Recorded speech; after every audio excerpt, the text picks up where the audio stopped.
Nandito kami sa kantin ng new building at para sa mga exhibit ay nakaitim kaming lahat. Mapakilala ko sa iyo yung mga classmates kong ewan, mga adik. Ang unang-una, nangunguna sa listahang adik, si Bobby. Miss Bobby. Bobby, ano masasabi mo sa ating ginagawa? Walang kabuluhan.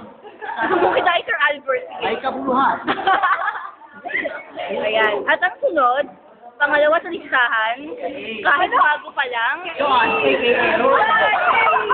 Ka-age namin yan. nagkalat ng lagim dito sa La Verdad. AKA Rolando.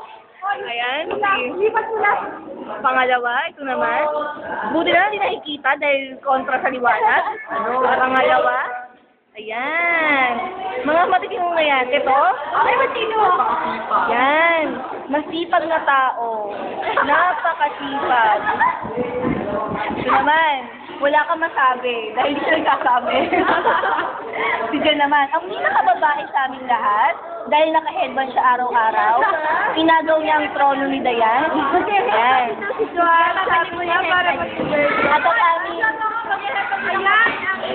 ang aming Mona Lisang may kilay, Hindi magkakasakit ng cellphone. na hindi magkasya sa screen ng cellphone. Nakalayo na ako, 1 kilometro na dito pa rin. At ang pinakalas, ang aming guest, Si Joaquin Bordado. Yes, of honor. Yan. Mga bagaan. yan, nakikita niyo ba sila? Ay,